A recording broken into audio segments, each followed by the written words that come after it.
शिव का अर्थ, शब्द शिव अगर देखोगे डिक्शनरी के अंदर तो वो जो कल्याणकारी है। तो जब रुद्री पाठ करते हो, जैसे है ना रुद्री, लघु रुद्री, महारुद्री, अति रुद्री, इसकी संख्याओं के आधार पर ये सब चेंज होता है। तो अष्टाध्यायी रुद्री, अष्ट अध्यायों की जो पाठ है वो है अष्टाध्यायी रुद्री। ब्रह्मांड की कोई ऐसी चीज नहीं है जो उस अष्टाध्यायी रुद्री के अंदर आप नहीं पाओगे। ग्रहण में की गई साधना बहुत इंपॉर्टेंट है। तो जैसे आपने कहा कि सूर्य ग्रहण है, चंद्र ग्रहण है, तो मान लीजिए अगर मैं सूर्य ग्रहण से ही शुरुआत करूं, इस दिन क्या करना चाहिए? फर्स्ट ऑफ ऑल 17 फरवरी वाला सूर्य ग्रहण भारत में नहीं दिखेगा, पर फिर भी वो समय जो ग्लोबल टाइमिंग के अंदर सूर्य ग्रहण लग रहा है उस टाइम को ध्यान में रखो, क्योंकि अगर इफेक्ट कॉइन के इस तरफ है तो उस तरफ भी कॉइन है, समुद्र का पानी उधर खिंच रहा है तो इधर से भी वैक्यूम हो रही है। तो उस टाइम पे अगर आप, क्योंकि कॉस्मिक जो एनर्जीज होती हैं वो एक्चुअली ओपन होती हैं। ये ओम जो है ये विरक्ति का मंत्र है, और म जब हम उच्चारण देते हैं अ उ म, तो म में आप अपनी वाणी को बंद कर लेते हो, म में लिप्स क्लोज हो गए। और जब उसको आप मंत्र के पीछे एक अपेक्षा भी तो होती है ना, उसका रिजल्ट क्या होगा। Exactly. तो वो विरक्ति का म जो बोलते हैं, म विरक्ति से जुड़ गया। तो ऐसा मैंने भी गुरुजनों से सुना है और सीखा है कि सिर्फ ओम बोलने से, सिर्फ ओम नेकेड जब आप ओम बोलते हो तो ये आपके अंदर विरक्ति पैदा कर लेगा, detachment towards your materialistic life.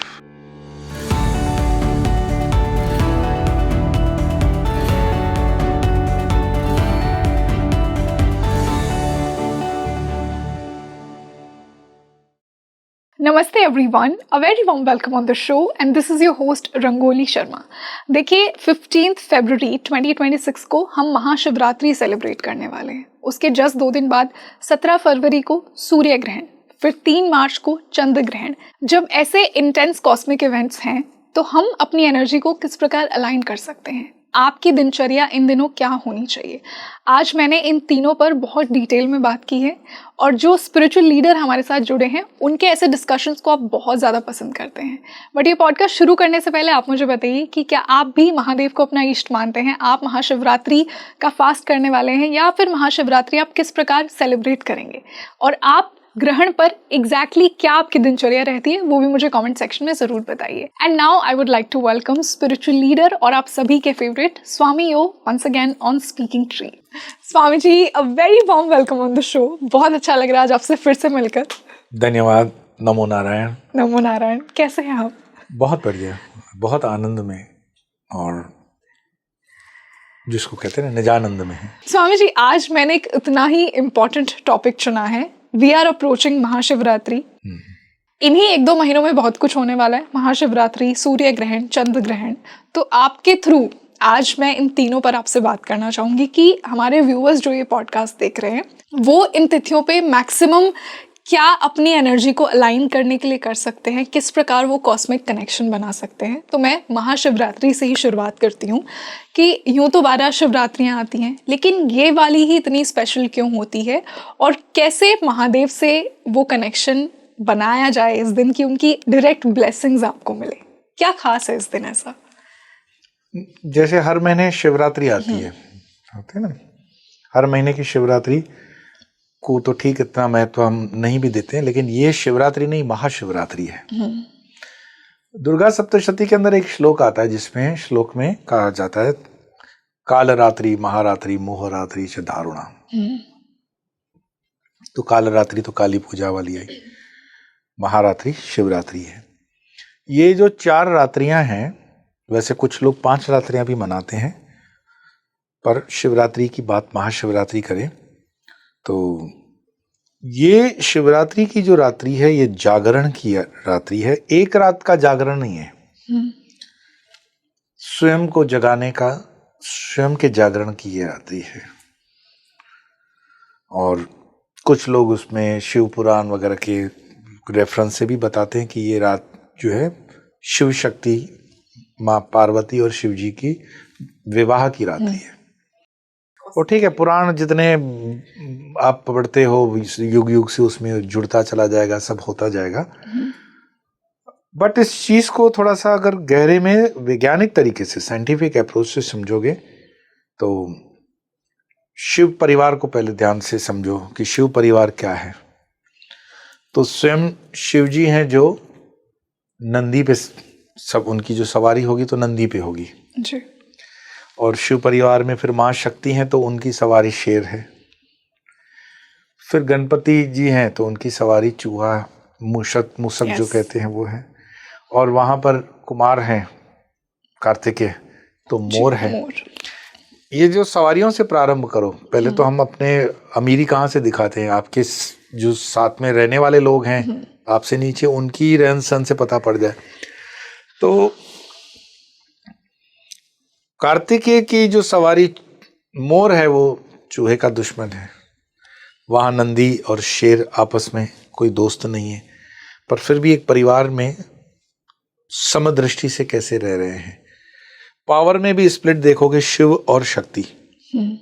ठीक, शिव की जो मैं मतलब ये तंत्रोक्त बात बता रहा हूं, उसको अगर आप समझेंगे सारे आपके ऑडियंस समझ भी नहीं पाएंगे कि हुआ क्या। जैसे हम षोडशी मंत्र देते हैं श्री विद्या का जी। प्रथम पाद, द्वितीय पाद, तृतीय पाद, पंचदशी, षोडशी। तो उसमें जो मंत्र है उसमें जो छोटी ई की मात्रा है शिव के आगे जो लगाते हो, वो मात्रा को हटा दोगे तो शब्द बचेगा शव। तो वो छोटी जो मात्रा है वो शक्ति है। तो शव में अगर ये मात्रा शक्ति की लग जाए तो वो शिव हो जाता है ना। तो कई बार आप पुरुष ना आपके पास आते होंगे कि माँ काली के चरणों में शिव पड़े हुए शव की तरह क्यों हैं। सो इट्स सिंबॉलिक ये है कि अगर शक्ति शिव में भी ना हो तो शिव भी शव है। तो यहाँ पर शक्ति साधना, शिवरात्रि की साधना का महत्व मैं बता रहा हूँ। और जैसे शिव के साधना में सिर्फ ये नहीं है कि आपने जल चढ़ा दिया, दूध चढ़ा दिया, हो गया काम, नहीं, उसको थोड़ा सा साइंटिफिकली समझो। रात में क्यों, हाँ, कि रात को ही इतना महत्वपूर्ण क्यों है वो जागरण करना और उन्हें याद करना। ऐसे दिवाली की जो काली चौदस की जो पूजा होती है, कालरात्रि जी, काली पूजा रात में होती है। रात एक सिंबॉलिक इसलिए है क्योंकि आप देख लो कभी खुद को, पहले you always start things with narrating with yourself. अपने आप से उसको नरेट करते देखोगे तो चीजें सहज हो जाएगी, सुलभ हो जाएगी समझने में। आपका मन दिन भर कितना भी इधर उधर चलता सोचता रहता हो, लेकिन रात के समय वो विश्राम के स्थल पे आ जाता है। बिल्कुल। और इतना विश्राम के लोग सो ही जाते हैं। तो रात को प्रकार बताए गए हैं कि रात को जो योगी होता है वो योग करता है। रात 3-4 लोग हैं जो जागते हैं, एक है योगी जी। तो योगी रात को जागता है क्योंकि वो योग करता है। दूसरा जागता है रोगी, खांसता जाएगा, तकलीफ दर्द से सहता जाएगा, वो जागेगा रात को। और तीसरा जागता है भोगी, जिसको भोग करना है वो भी रात है। तो God has given you everything on plate, it's up to you. आप योग करो, रोग करो, भोग करो। तो हम तो शिवरात्रि को उस आयाम में ले जहाँ पे हमें योग, क्योंकि आदि योगी हैं वो, शिव आदि योगी हैं। तो सारे योग जो निकलते हैं उनके स्रोत गंगा जी जिनके जटाओं में हो, चंद्र जिनके मस्तक पे चल रहा हो, तो उसको समझना। लेकिन इस शिवरात्रि के 2 दिन पहले, जैसे इस वर्ष की शिवरात्रि 15 तारीख को है जी, और 17 तारीख को अमावस्याओं की चंद्र ग्रहण हो जाएगा। शिवरात्रि के 1 दिन पहले हर महीने प्रदोष भी आता है। हर महीने मतलब हर 15 दिन में प्रदोष आ सकता है। ये जो प्रदोष की पूजा होती है, कई सनातनियों को पता भी नहीं है कि प्रदोष की पूजा शिव जी की जो होती है वो शिव शक्ति की पूजा होती है, और वो सूर्यास्त के बाद होती है। सो एवरी मंथ पहले प्रदोष आएगा और एवरी मंथ प्रदोष के बाद शिवरात्रि आएगी, मासिक शिवरात्रि जी। और फिर वो हो जाएगी महाशिवरात्रि साल में, जो महाशिवरात्रि अपनी 15 को है। हमारा भी उसमें सेमिनार वगैरह करते हैं, उसमें पूजा पाठ 4 पहर की पूरी रात पूजा होती है। उसका मात्र करने का एक ही कारण होता है कि you yourself align with that Shiv tattva. सत्यम शिवम सुंदरम, अल्टीमेट वो शिव है। और शिव का अर्थ, शब्द शिव अगर देखोगे डिक्शनरी के अंदर तो वो जो कल्याणकारी है।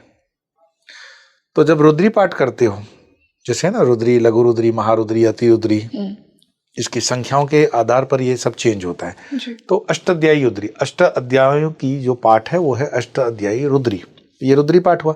उसी रुद्री का 5वां अध्याय आता है नमकम चमकम। कम से कम उसको करना चाहिए, 20-25 मिनट लगते हैं। That's marvellous, that's beauty. ब्रह्मांड की कोई ऐसी चीज नहीं है जो उस अष्टाध्यायी रुद्री के अंदर आप नहीं पाओगे। बट यस, आपको ट्रांसलेशन से समझना पड़ेगा। एंड वो रिदम से होती है, वो एक फ्रीक्वेंसी से होती है। मैं सीक्रेट शेयर कर लूं, नॉर्मली हम पब्लिक में इस चीज को नहीं बोलते हैं। तो उसके अंदर जो श्वास हैं 11 श्लोक हैं।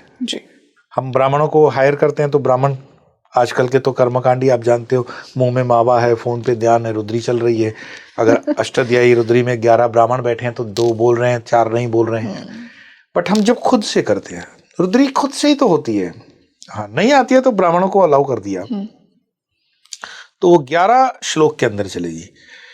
और वो एक श्लोक एक श्वास के लिए होता है, वो श्वास टूटना नहीं चाहिए। ओम नमः शंभवे वयमयो ववे, वो जो रिदम है वो इसलिए नहीं है कि उसको जल्दी जल्दी पूरा करना है। वो आपने श्वास लिया, वो श्वास आपने नाभि में लॉक किया, नॉट गले में, ना छाती में, नाभि में। और वो धीरे धीरे धीरे धीरे श्वास जा रहा है और आप बोलते जा रहे हो उसी श्वास के साथ rhythm. It takes few time, I mean weeks और मंथ्स का ट्रेनिंग होता है उसको बोलना। और 11 श्वासों के अंदर आप रुद्री पाठ कर लो, तो वो रुद्री पावन पवित्र हम मानते हैं। वो एक्चुअल रुद्री पाठ करते हैं। वो एक्चुअली रुद्री पाठ, मैं ये नहीं बोलूंगा कि जो दूसरी करते हैं वो कोई गलत है, वो ठीक है। This is a challenge to one's own upgradation. और उसमें जो नमकम चमकम आता है, ब्यूटीफुल, उसमें आता है भगवान शिव सुर और असुर के दोनों के भगवान हैं, सबको अपनाने वाले भोलेनाथ। हाँ, उनके लिए कोई भी मतलब त्याज्य नहीं है, इसीलिए वो पशुपतिनाथ भी हैं। मनुष्यों के तो ठीक है। तो जो चराचर जगत में जो भी देखते हो, मैं किसी को हर्ट करने के हिसाब से नहीं बोल रहा हूं, आप अपने हिसाब से होमवर्क करो, खुद जाके देख लो। राम जी, भगवान राम किसकी पूजा करते थे? तो आपको मिलेगा शिव जी की। उस समय दूसरा कोई मंदिर नहीं है, शिवालय है। हमारी संस्कृति, वैदिक संस्कृति शिवालयों के ऊपर है। और वो शिवालय जहाँ शिव लिंगम स्थापित है और चारों तरफ से वो खुला हुआ है, कोई दरवाजे नहीं है, सिक्योरिटी गार्ड्स नहीं है, 24 घंटे है।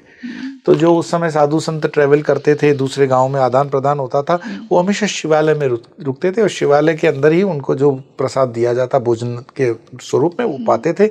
नंदी हर गांव में होना चाहिए, ये इकोनॉमिकल रीजन से, साइंटिफिकली तो इकोनॉमी बढ़िया चल रही थी, ज्ञान का विस्तार हो रहा था, पर शिव केंद्र में थे। फिर उसी शिव को रामेश्वरम में आप देखते हो भगवान राम पूजते हैं। और चिंताहरण महादेव मंदिर आपको वृंदावन में मिलेगा। आप वृंदावन घूमने जाते हो, चिंताहरण महादेव देखना कभी। इसको उस जमाने की मैं बात कर रहा हूँ जिन दिनों, क्योंकि वृंदावन कृष्ण की लीलाओं से जुड़ा हुआ है, वैष्णविज्म ज्यादा है। बिल्कुल। पर हम जब अपने माइंड के अंदर वो ब्लॉक्स रखते हैं कि मैं वैष्णव, मैं शिवाइट, कुछ फर्क नहीं है। शिवलिंगम के अंदर ब्रह्मा भी है, विष्णु भी है, महेश भी है, भगवान को लेके इगोइस्टिक रहते तो हैं। चिंताहरण महादेव की कहानी वहां पे पूछ लेना आप। वृंदावन के अंदर तो माँ यशोदा जब भगवान कृष्ण को देखने के लिए शिव जी आते हैं धराधाम पर, क्योंकि योगेश्वर कृष्ण का जन्म हुआ है, तो शिव जी मोहित हो जाते हैं और उस बच्चे के साथ खेलने के लिए उसको गोद में लेके खेलते हैं, तो कक्ष से बाहर निकल जाते हैं। कहानी ऐसी है। तो बच्चा, मतलब भगवान श्री कृष्ण बाल स्वरूप में माँ के पास नहीं है, तो माँ चिंतित हो जाती है। अब माँ कहाँ जाएगी? माँ ये नहीं है कि कृष्ण की मैं माँ हूं तो कृष्ण के पास सीधे डायल कर दूंगी। ठीक, लीला को समझना।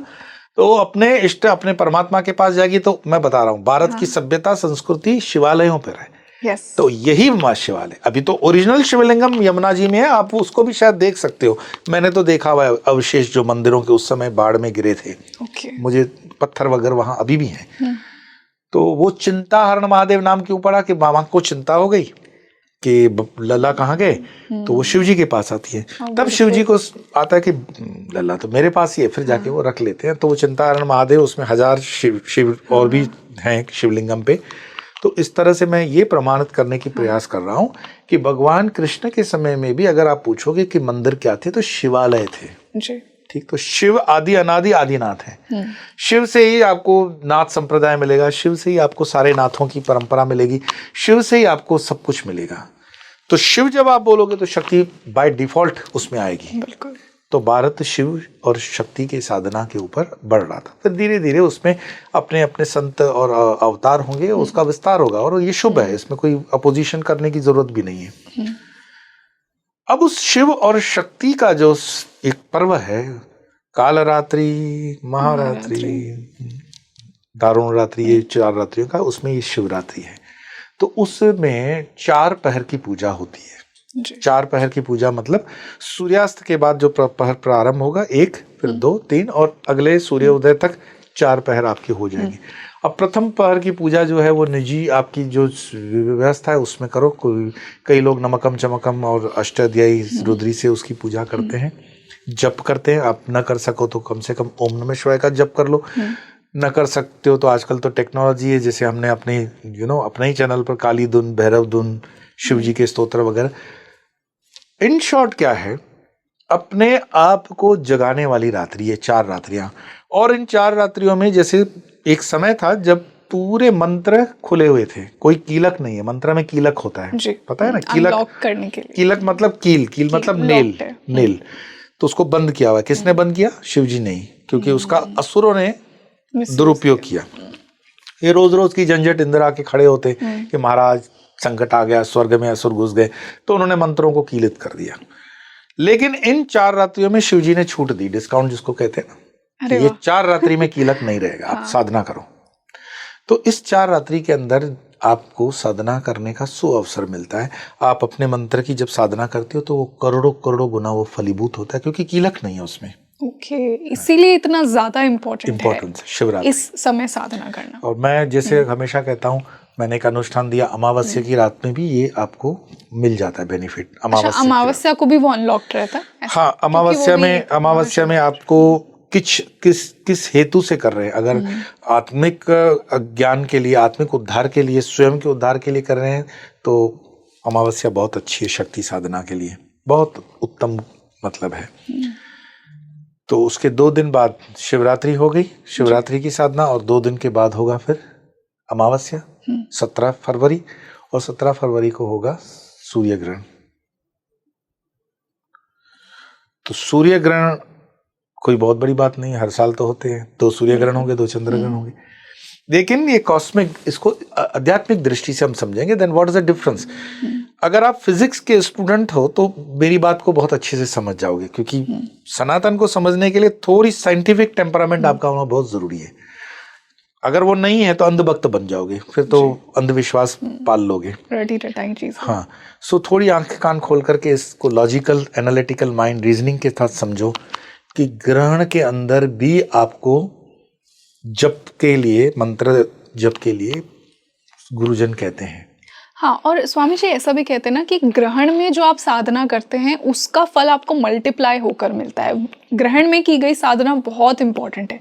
तो जैसे आपने कहा कि सूर्य ग्रहण है, चंद्र ग्रहण है, तो मान लीजिए अगर मैं सूर्य ग्रहण से ही शुरुआत करूं, इस दिन क्या करना चाहिए सूर्य ग्रहण के दिन? फर्स्ट ऑफ ऑल 17 फरवरी वाला सूर्य ग्रहण भारत में नहीं दिखेगा। ओके। तो उसका जो भी शुचि अशुचि सूतक वगैरह माना जाता है वो नहीं माना जाएगा। तो आपके प्रश्न आएंगे कब से माने, पर फिर भी वो समय जो ग्लोबल टाइमिंग के अंदर सूर्य ग्रहण लग रहा है उस टाइम को ध्यान में रखो, क्योंकि अगर इफेक्ट कॉइन के इस तरफ है तो उस तरफ भी कॉइन है, समुद्र का पानी उधर खिंच रहा है तो इधर से भी वैक्यूम हो रही है। तो उस टाइम पे अगर आप, क्योंकि कॉस्मिक जो एनर्जीज होती हैं वो एक्चुअली ओपन होती हैं, पूरा गैलेक्सी का एक मूवमेंट होता है, प्लेनेटरी सिस्टम का मूवमेंट्स को अलाइनमेंट, कई ग्रहों की जैसे धरती, चंद्रमा, सूर्य अलाइनमेंट में है। तो अब इसको साइंटिफिकली तो मैं प्रूव नहीं कर पाऊंगा कि क्या रेज उसमें से आसपास होती हैं, बट इस चीज़ को मेरे ख्याल से आइंस्टाइन की वर्म्स थियरी के साथ नरेट करेंगे। It's a matter of research actually. तो हमारी एक टीम उस पर काम भी कर रही है, and it needs actually sources, resources, patience and dedication, so that's a part. But otherwise भी अमावस्या है, पूर्णमासी है, ग्रहण है, उसमें जो अलाइनमेंट्स होती हैं प्लेनेट की, उसमें आपके कुछ सिग्नल, जैसे नहीं होता है कि बारिश के दिनों में आपका टावर फोन का नहीं आता, गर्मी में उसका स्वभाव दूसरा होता है, सर्दियों में दूसरा होता है। तो तिथियों में जैसे समुद्र का पानी कौन कम ज्यादा कर रहा है, आपने देखा है अमावस्या में समुद्र के नजदीक हाँ, रहने वाले जो होते high हैं वो tides बताएंगे and low high tide low tides, tide. अब ये हाई टाइड लो टाइड कोई कंपनी थोड़ी कर रही है, तो किससे हो रहा है? Gravitational pull. तो ग्रेविटेशनल फोर्स किससे है?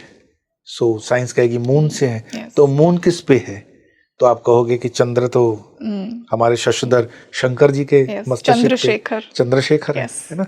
और वो अष्टमी चंद्र विभ्राजा, आप फिर ललिता सहस्त्र नाम में जाओगे तो शक्ति का अष्टमी आ जाएगी। So the moon is most important in spiritual journey, उसको ध्यान में रखना बहुत जरूरी है। इसीलिए हमारा कैलेंडर मून की तिथियों पर हम देखते हैं ना, एकम द्वितीय तृतीय राशि भी चतुर्थ, चंद्र राशि राशि। ज्योतिष में हम कहते तो हैं। इसको ये कोई सिर्फ अंट शंट हमारे ऋषि मुनियों ने नहीं किया, इट्स मोस्ट साइंटिफिक। अगर मुझे बताओ, एक कल्पना कर लो, अचानक से दुनिया के सारे सैटेलाइट फेल हो जाए, तो आपके मोबाइल पर जो डेट एंड टाइम दिख रहा है वो 5 दिन के बाद क्या होगा? आप कहोगे ब्लैंक, बिल्कुल जीरो हो जाओगे। लेकिन दुनिया में कितनी सैटेलाइट क्रैश हो जाए, मून की कला जिसको देखने में अब पता पड़ जाता है कि आज चौथ का चांद है, आज पूनम है, आज अमावस्या है, तो उसका कैलेंडर कभी नहीं रुकेगा। सनातन का कैलेंडर कभी नहीं रुक सकता। उसका कारण यह है कि वो कैलेंडर आपका वहां से कनेक्टेड है, गैजेट्स पे नहीं है। बिल्कुल, हमारा धर्म गैजेट्स पे नहीं हो सकता। Absolutely, Swamiji. And it's for all humanity. It's nothing to do with only Hindus or Muslims or Sikhs. Try to understand scientifically. और इस मून को फिर दूसरे धर्मों ने भी अपनाया है, ऐसी बात नहीं है कि हिंदुओं का कॉपीराइट है। तो जब मैं कहता हूं कि इस विश्व में जो भी है सब सनातनी है, डायरेक्टली और इनडायरेक्टली, तो I have got that counter. So let us come to the point कि अमावस्या के दिन भी सूर्य, धरती और मून की जो अलाइनमेंट है उसको समझना और जल तत्व को समझना। तो जिस मंत्र की साधना कर रहे हैं और गुरु के निर्देशन में है तो बहुत बढ़िया। अब आजकल तो लोग इस चीज़ को अलग तरह से लेते हैं, गुरु घंटाल काफ़ी सोशल मीडिया पे आए, but if you belong to the guru parampara, कभी भी गुरु करो तो उसका भी मैं सूत्र दे दूं, उसके बाप दादा का नाम आपको पता होना चाहिए गुरुओं में, मतलब लिनेज पता होनी चाहिए। पर गुरु क्या है, पर पिता गुरु के कौन सा है, तो आपको पता है कि लिनेज कैसे कहाँ से चल रही है। ऐसे नहीं कोई भी राह चलता हुआ स्वयंभू गुरु हो गया, स्वयंभू गुरु नहीं होता है, गुरु लिनेज होता है। तो जैसे हम अपने में भी जब होता है तो गुरु की परंपरा बताते हैं, तो नारायण से प्रारंभ होकर के नारायणम पद्मभुवम, मतलब ब्रह्मा जी, नारायणम पद्मभुवम वशिष्ठम शक्तिम च तत्पुत्र पराशरम च व्यासम शुकम गौड़पदम महांतम गोविंद योगेंद्र मथा से शिष्यम श्री शंकराचार्य मथा से पद्मपादम च हस्तम अलिकम च शिष्यम तम त्रोटिकम वार्तकार मनयनजम गुरुम संततम मानदो अस्मि। ये शंकराचार्य परंपरा की गुरुजनों की बात मैंने बताई, शंकराचार्य तक आ गई, नारायण से प्रारंभ हुई। ये यूनिवर्सल है, गुरु नारायण से ही सबका प्रारंभ होगा। और जब मैं नारायण बोलूं तो चतुर्भुजी नारायण इस तरह मत समझना। दैट वर्ड इज नीरारायण इति नारायण। नीर मीन्स व्हाट? पानी, जल। जल। तो वो जो क्षीर सागर में है, तो मैं पूछूं क्षीर सागर में क्षीर क्या, तो आप बोलोगे दूध। हाँ। तो ऐसी कौन सी कंपनी का दूध जो फटता नहीं? You should ask yourself. हजारों सालों से दूध फटता ही नहीं आपका, और नारायण बैठे हुए आराम से। तो it is nothing like that, literally it's not milk. Kshir Sagar को समझना। दूसरी बात, नीर नारायण, आप पूरे इस सृष्टि, पूरे ब्रह्मांड की जो सृष्टि है उसके मूल में देखोगे तो वो एक बूंद का सकल पसारा, वो मदर फादर का जो शुक्राणु और वीर्याणु है वो नीर है। उस नीर के अंदर अरायण्य, अरायण्य मीन्स रहने वाला। डेड बॉडी के अंदर वो चैतन्यता नहीं आती है, उससे चैतन्यता वहीं आएगी जहां चेतन चाहेगा तब। तो नीरारायण, दैट नारायणम। तो उस नारायण ने ही पद्मभुवम ब्रह्मा जी को स्थापित किया, तो वहां से गुरु परंपरा हो गई, वो गुरु हो गए। तो वो परंपरा आते शंकराचार्य आ गई, शंकराचार्य से कामराज जी महाराज, कामराज जी से तोतापुरी महाराज, तोतापुरी रामकृष्ण परमहंस, रामकृष्ण परमहंस शारदानंद, शिवानंद, परम पूज्य भूतेशानंद, भूतेशानंद जी से Yogeshwarananda. So I have lineage, right. And मैं अपने शिष्य को भी यही कहूंगा कि तुम एक अच्छे खानदान से हो, गुरुओं पे कलंक मत लगाना। तो गुरु की परंपरा, और वो गुरु फिर आपको परंपरागत, जो व्यास जी ने लाइन दी, Vyas is actually lineage, Vyas कोई पर्सन नहीं है। वो आपको नॉर्म्स देते हैं। ब्रह्म सूत्र है, हम जिसको प्रस्थान त्रयी बोलते हैं, श्रीमद् भगवद गीता है, ब्रह्म सूत्र है ना, उपनिषद है, ये कंपलसरी होता है हमारे लिए। और उससे फिर अपनी साधना, तपस्या जो भी है but coming back again to Shivratri फिर अमावस्या, तो उसमें जो हमें बताया गया है कि ये जो अलाइनमेंट होती है ये कुछ मंत्रों के लिए तुरंत आपको मतलब सिग्नल देती है। जैसे पितरों का कार्य भी अमावस्या के दिन क्यों किया जाता है कि वो अलाइनमेंट में पितृलोक को तुरंत कांटेक्ट कर लेता है उसी दिन ऐसा। हाँ, अब आपकी कोई पूरी खीर वहां पहुंचती है, no no nothing like that, but पितृ भोजन क्योंकि शरीर में नहीं है, पितृ शरीर में नहीं है, फिजिकल बॉडी में नहीं है, तो वो किस बॉडी में है, एस्ट्रल मतलब पंचतत्व के अगेन एक आवास है वो जी। तो वो स्मेल का आवास लेता है। तो आपने जो अग्नि में दान दिया उसका या किसी प्राणी को दिया, गरीब को दिया, तो उसकी श्वास या उसकी खुशबू से वो तृप्त होता है। आपकी भावना और उसका श्वास ये उसको सेटिस्फेक्शन देता है। बाकी कोई कहे कि ये जलाना गलत है, ये है, I don't want to go into that arguments and explanations. तो ये तो अनुभव का विषय है, आप अनुभव करोगे तब तो। सिर्फ मानने से काम नहीं होगा, जानना पड़ेगा। तो भगवान को मानो मत जानो, तो फिर आपके प्रश्न गिर जाते हैं। तो शिवरात्रि हर महीने की, प्रदोष हर महीने का, लेकिन महाशिवरात्रि साल में एक बार, और इस महाशिवरात्रि 15 फरवरी के बाद सूर्य ग्रहण 17 फरवरी। यस। तो स्वामी जी यहाँ से सूतक का महत्व भी मैं आपसे समझना चाहूंगी, क्योंकि सूतक के नाम से लोग बहुत डरते हैं कि इस समय मुझे ये नहीं करना, इस पर्टिकुलर टाइम में ये किया तो ये इनऑस्पिशियस होगा, ऐसा क्यों? इस कई चीजें क्या हो गई कि आक्रांताओं के जो हमारे 1000 साल रहे, जिसमें विधर्मियों ने हमें बहुत परेशान किया, वो हमारे कारण ही, हम ही अपने कर्मों में गिर गए थे। अब तो समय भारत को स्वर्णिम युग में जा रहा है, मैं तो देख रहा हूं, पर वो 1000 सालों की दासता और 1000 सालों की गुलामी ने हमारी संस्कृति और सनातन को बहुत पोल्यूट कर दिया। तो हमारा धर्म ये हो गया कि लेफ्ट से लेना, राइट से लेना, प्याज से लेना, लहसुन न लेना, ये लेना वो न लेना, ये पहनना वो न पहना।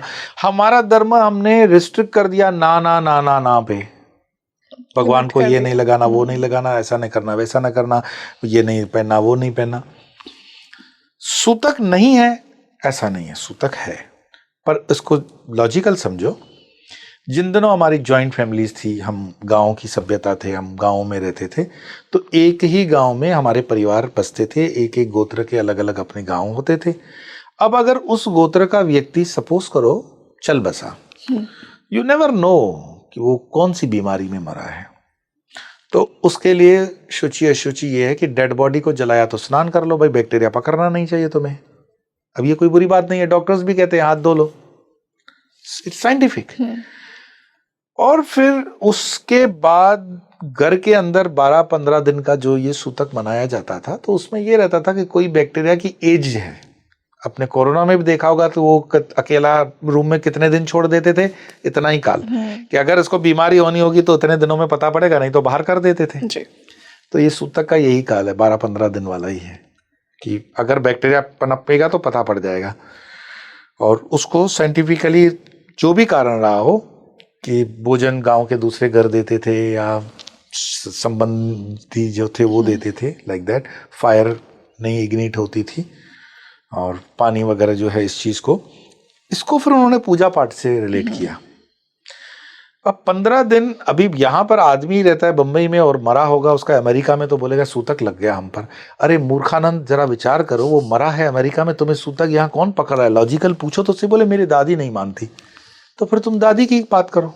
फिर तुम्हारी आईआईटी, तुम्हारी इंजीनियरिंग, तुम्हारी पढ़ाई लिखाई, विवेक क्या कुछ काम के नहीं रहे? लॉजिक है उसमें, पर समझो। अब यहाँ पर जो हम छूछा करते हैं कि मरा गांव में है और उसका सूतक यहाँ पालोगे, प्रैक्टिकली मुझे लगता है कि वो लॉजिकल तो नहीं है, पर अगर कोई पाल रहा है तो मेरा विरोध नहीं है। मेरी अपनी, I am convinced what I am, मेरा एक्सपेरिमेंट्स या मेरी रिसर्च जो कहते हैं। मंत्र के अंदर भी ऐसा है, जैसे हम उसमें अग्नि में हवन नहीं करते हैं, जैसे सूर्य ग्रहण है तो सूर्य ग्रहण में अग्नि प्रज्वलित नहीं होगी। रीजन, आप दूसरे तत्वों को डिस्टर्ब कर रहे हो, क्योंकि ऑल तत्वास आर ऑलरेडी डिस्टर्ब हो गए ना। आपने देखा है उस समय का माहौल, कभी ग्रहण को विटनेस करो, चंद्र ग्रहण में जागरण की अवस्था में देखो क्या हो रहा है, पंछियों की आवाजें बदलती हैं। आप नदी किनारे हो तो उसका जल टेस्ट बदल जाएगा। ऐसे कॉस्मिक चेंजेस होंगे, होते हैं। ओके। जल क्यों नहीं पीते हैं जब चंद्र ग्रहण चलता है? तो ये थोड़ा सा मतलब एक मैं तो ये कहूँगा गलत है, नहीं करना चाहिए, बट मेरे अंदर वो विद्यार्थी मेरा स्वयं का शिष्य जीवित था, तो फ्यू इयर्स अगो या कुछ बचपन की बात समझो, कॉलेज के टाइम पर ये एक्सपेरिमेंट कर दिया कि चंद्रग्रहण के समय जल रख करके मरेंगे तो नहीं ना, पी के देखते हैं क्या होता है। फिर क्या तो होगा? स्वाद उसमें बदलता है, नो डाउट। Okay. तो ये स्वाद में बैक्टीरिया वगैरह जो है उसके लिए उसमें तुलसी, ध्रुवा या कुशा का उपयोग होता है। Yes. तो तुलसी एंटी बैक्टीरियल है, Okay. जौ भी यूज है ना। कुछ भी जो आपकी पॉजिटिव एनर्जी को बढ़ा सकता है वो एलिमेंट हम उसमें डालते हैं। लेकिन आजकल की दुनिया में साइंटिफिकली आपके जो अनाज और सब्जियां आती है वो पहले से ही इतना रेडिएंस से निकलती है, तो क्या बैक्टीरिया उसमें आपका निकलेगा। स्वामी जी ऐसा भी कहते हैं ना कि आप कोशिश भी मत कीजिए देखने की स्काई में, ये सब भी मिथ्स हमें बताए जाते हैं चंद्र ग्रहण और सूर्य ग्रहण के अराउंड। ये तो साइंटिफिक ही है ना कि जो रेडिएशन है सूर्य ग्रहण का, जो हम कोरोना वगैरह कहते हैं चमकता हुआ, वो इतना कॉन्सेंट्रेटेड होता है कि वो आंख पे आपके असर करता है, और उसके कई लोग अंधे हो भी चुके हैं, ऐसी बात नहीं है। कुछ चीज़ें ऐसी हैं जो अपने ताकत के अनुसार ही एक्सपेरिमेंट करने चाहिए, तो उसके लिए प्रिकॉशन है कि फिल्म जो लगा करके नेगेटिव उसे देखते हैं, और आजकल तो टीवी वगैरह से आप देख सकते हो, क्या ज़रूरी है उसको देखना। हालांकि मेरा व्यक्तिगत ऐसा मानना है कि चंद्र ग्रहण से कोई विशेष नुकसान नहीं होता, पर नहीं देखना चाहिए बहुत ज़्यादा, क्योंकि उस वक्त जो बाउंस करके किरणें आती हैं, अगर आपका विज़न कम है और सपोज करो कि इंद्रियां उसमें कंफर्टेबल नहीं है, तो फिर उसको अवॉइड करना चाहिए। और ये डिपेंड्स करता है कि इंडिविजुअल पे, आपका देश काल परिस्थिति और पात्र के आधार पर, है ना। सबके लिए सब चीज़ लागू नहीं होती है, बट इन शॉर्ट जो वार्निंग्स दी जाती है उसको समझना चाहिए, करना चाहिए, मानना चाहिए हमेशा, नहीं तो उसकी कीमत देनी पड़ती है। हमें यहाँ पर ये देखने को मिल रहा है कि महाशिवरात्रि, फिर सूर्य ग्रहण, फिर चंद्र ग्रहण सभी बहुत आसपास हैं। क्या इसका भी कोई बहुत बड़ा कॉस्मिक सिग्निफिकेंस है कि ये तीनों चीज़ें बहुत ही आसपास आ रही हैं और हमारे ऊपर कोई हैवी इफेक्ट हमें फील होगा इन तीनों का आसपास होने का? हालांकि सूर्य ग्रहण पूर्ण सूर्य ग्रहण नहीं है, किंकणाकार है, मतलब पार्शियल जिसको कहेंगे, रिंग टाइप बनेगा।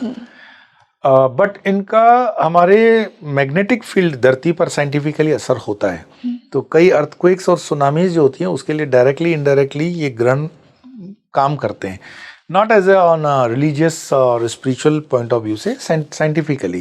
क्योंकि मानो कि एक डायरेक्ट सप्लाई इलेक्ट्रिसिटी की आपको आ रही थी और वो कुछ क्षण के लिए बाधित हो गई, तो आपके गैजेट्स बंद होंगे उतनी देर के लिए, तो द रेज जो सूर्य की डायरेक्ट धरती पर है उसको कोई ढक रहा है, तो उसका कुछ ना कुछ इम्पैक्ट है। ये बादलों वाला इम्पैक्ट नहीं है, ये चंद्र का उस पर छाया बना, तब तो सूर्य ग्रहण वगैरह का साइकिल जो है उसको समझो। सो इन शॉर्ट ये सारी की सारी, I will talk about only vibration and rhythm, because spirituality में हम रिदम मानते हैं, वाइब्रेशन मानते हैं। तो मंत्र की रिदम और वाइब्रेशन, अगर कोई चीज बाधित हो रही है, ये रहा नेगेटिव, और पॉजिटिव कोई चीज है जो खुल भी रही है आपके लिए, जैसे मैंने कहा मंत्र का कीलक हटा हुआ है, मंत्र, बिल्कुल, तो वो जगत जो है उस जगत के लिए आपको पुण्य मतलब नॉट एज ए आपको पैसे मिलेंगे, शादियां हो जाएंगी, बच्चे ठीक हो जाएंगे, बट आपकी आध्यात्मिक उन्नति के लिए वो समय है, उसको यूज करो, स्पिरिचुअल पुण्य के लिए। तो उसमें मैं तो हर अमावस्या भी कहूँगा, देन सूर्य ग्रहण भी कहूँगा, चंद्र ग्रहण भी कहूँगा। ऑफ कोर्स 15 दिन के बाद ही फिर चंद्र ग्रहण आएगा और वो शायद भारत में दिखेगा भी। बट वो ये वो मतलब जो घटनाएं हैं ये हमेशा पृथ्वी पे हजारों सालों से, जब से पृथ्वी है तब से ये हो रही है, कोई ऐसी अनहोनी घटनाएं नहीं है। इसको जितना हम एक्सप्लोर करना चाहिए, समझना चाहिए, हम उतना नहीं समझे हैं अभी तक। तो जैसे ऑर्बिट के अंदर अपनी सैटेलाइट्स को सेट करते हैं ना स्पेस एजेंसीज, तो एक पर्टिकुलर टाइम और उसका पर्टिकुलर एंगल होता है। आप ऐसा नहीं है कि मूड आया तो कल परसों चलो सैटेलाइट भेज देते हैं, पूरा स्टडी होता है कि वो कौन सी कर्व में कौन सी पोजीशनिंग में आएगी। इसीलिए मैंने कहा फिजिक्स के स्टूडेंट हो तो समझ जाओगे। स्पिरिचुअलिटी में साइंटिफिक टेम्परामेंट का स्टूडेंट बहुत जल्दी अडॉप्ट कर लेता है rather than arts and commerce, क्योंकि वो उसकी स्टडी नहीं होती है। तो ये चीज़ एक पर्टिकुलर डिग्री है, पर्टिकुलर एंगल है, पर्टिकुलर वाइब्रेशन है, पर्टिकुलर रिदम है, और मंत्र जो भी है वो रिदम है। मंत्र जपना और मंत्र को जपने से ज़्यादा उसकी रिदम को सेट करना, तैयारी वो है। मंत्र तो लिखे हुए हैं गूगल पे, तो गूगल में चैतन्यता है क्या? क्योंकि मंत्र की चैतन्यता रिदम से होती है। तो जैसे मानो मैं एग्जाम्पल दे रहा हूँ, ये कोई बीज मंत्र नहीं दे रहा हूँ और बीज मंत्र इस तरह बोले भी नहीं जाते, बट फिर भी समझने के लिए क ख ग ग ङ च छ ज ज ञ न ट ठ ड ढ न त थ द द न प फ ब भ य न ल र फ श, पूरी अल्फाबेट्स आ गई। जी। अब इसमें बिंदु ऊपर लगा दिया, बिंदी, तो क के ऊपर बिंदी आ गई तो हुआ कम खं। अब वो कहाँ से बोलोगे? वो गले के इसमें से है, तालुक से है, छाती से है, नाभि से है। जैसे एक तिब्बतन मंत्र है जो नाभि से उठने पे उसका नाद अलग होता है। ये नाद पूरा नाद ब्रह्म है पूरा। इस हम बहुत दूसरे टॉपिक पे भी चले जाएंगे। तो ओम मणे पद्मी जो मंत्र वो करते हैं तिब्बतन, तो ये मंत्र नाभि से जितना उठता है उसका एक अलग हो करके उसको मणि पद्म जो है वो हृदय की बात है, और गले में उसका श्वास, जैसे ओम भी बोलेंगे तो 3 सेगमेंट्स में बोला जाएगा, अ उम ओम, अ उम ओके, ओम, वो वाइब्रेशन और रिदम होती है। कई संत ऐसे मैंने भगवान की कृपा से दर्शन मिले जिनके बॉडी से ये ध्वनि निकलती रहती है, जिन्होंने ओम का जप, क्योंकि हमारे लिए ओम का जप सर्वोपरि है। गृहस्थियों को सिर्फ ओम नहीं करना चाहिए, उसके रीजंस हैं। तो ओम बोलने का रिदम, ओम बोलने का तरीका, ओम बोलना है कि ओंग बोलना है, रीम बोलना है कि रिंग बोलना है, क्लीम बोलना है कि क्लिंग बोलना है, वो गुरु परंपरा को ही पता है। तो गूगल वाला तो आपको धंधे लगा देता है। तो फिर गलत अगर एनर्जी, गलत रिदम और गलत फ्रीक्वेंसी पकड़ी तो वो आपको हेडेक्स देगा, कई बार कंप्लेन्स आती हैं इसकी। तो उसका रीजन यही होता है। इन शॉर्ट, आपके पास गुरु कृपा है, मंत्र है, नहीं भी है तो ओम नमः शिवाय तो है ही मंत्र। तो कोई भी ग्रहण हो, सूर्य ग्रहण, चंद्र ग्रहण, आप ओम नमः शिवाय का जाप कर सकते हैं। ओम नमः शिवाय जाप कर लो। इस दिन भी वो लॉक हट जाएगा। हाँ, मतलब इस दिन, मतलब वो क्योंकि अमावस्या और पूर्णमी है ना, तो लॉक तो हटेगा ही, कीलक हटेगा ही। और इस लालच से करते क्यों को कीलक हटे? You are doing for good, for your betterment, do it. But powerful ज्यादा होगा ना, ज्यादा कनेक्टिविटी। ऐसा पावरफुल भी नहीं होगा कि हाथ उठा के बस में हो जाए तो वो हो जाए, ऐसा नहीं होगा। Don't be so imaginary, but yes you will feel. वो तब फील करोगे जब इस प्रोसेस में रेगुलर हो।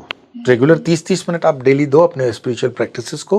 गुरु मंत्र आपके पास है और वो मेथोडोलॉजी वो आपको बता रहे हैं कि इसको फॉलो करो। Yes, definitely. तो गुरुजी, अगर किसी के पास गुरु मंत्र नहीं है तो वो कभी भी ओम नमः शिवाय का तो जाप कर ही सकता है। ओम नमः शिवाय का मंत्र जाप है, कृष्ण का मंत्र है, कृष्ण शरणम मम है, राधा नाम है, हरि नाम है, कोई भी नाम स्मरण कर सकते हो। नाम में बीज मंत्र नहीं आता है। सो बीज मंत्र इज डिफरेंट फ्रॉम नाम, एंड नाम इज प्योरली नाम, right? So I don't want to go into the details in that, but one has to come, like preparation के साथ करोगे तो ये जर्नी बहुत खूबसूरत, बहुत आनंददायी है, और इसको अनुभव में भी ला सकते हो। और ये आपके लिए ओकेजन्स होते हैं, शिवरात्रि है, अमावस्या है, पूनम है, या ग्रहण है। Yes, these are the opportunities. बिल्कुल। एंड आई एम श्योर कि जो भी स्पिरिचुअल सीकर ये पॉडकास्ट देख रहा है वो इन दिव्य अपॉर्चुनिटीज का डेफिनेटली फायदा उठाएगा, जैसा हमने डिस्कस किया। आपने कहा कि ओम का जाप गृहस्थ नहीं कर सकता, ऐसा क्यों? पर्टिकुलरली क्या होता है? नहीं, ऐसा कॉन्स्टिट्यूशन में नहीं लिखा है कि नहीं कर सकते हो। मैं आध्यात्मिक जगत से बोलूंगा। ओम जो मंत्र है वो 3 कॉम्बिनेशंस का है, अ ओ म। उसको 3 आयाम अलग भी दे सकते हैं, ब्रह्मा विष्णु महेश। ये ओम जो है ये विरक्ति का मंत्र है, और म जब हम उच्चारण देते हैं अ उ म, तो म में आप अपनी वाणी को बंद कर लेते हो, म में लिप्स क्लोज हो गए। और जब उसको आप मंत्र के पीछे एक अपेक्षा भी तो होती है ना, उसका रिजल्ट क्या होगा। Exactly.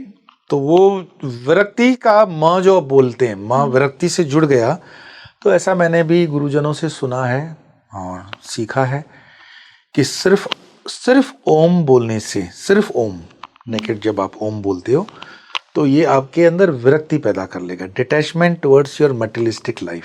तो ये जो विरक्ति का मंत्र अगर आप जपते हो तो विरक्ति आती है, विरक्ति आएगी तो आप डिटैचमेंट में जाओगे, डिटैचमेंट आएगा तो आपका मन काम वाम करने से शायद विरक्त हो सकता है, होगा नहीं, हो सकता है।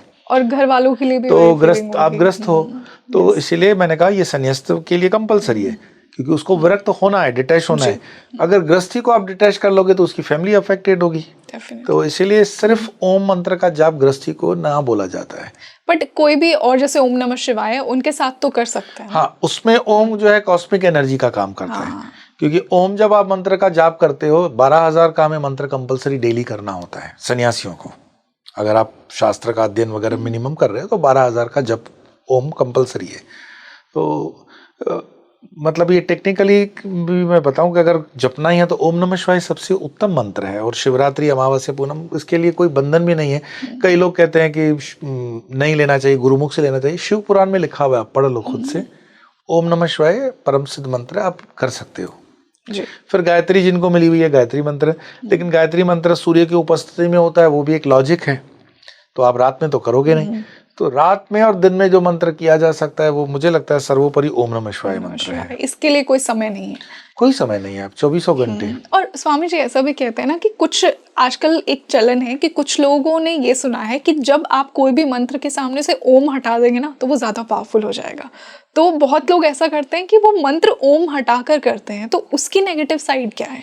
नहीं, मैं इसमें कमेंट इसीलिए नहीं करूंगा कि मैंने कहा ना, गुरुओं से ज्यादा गुरु घंटाल हैं सोशल मीडिया पर। मैं प्रमाण से बात करता हूँ।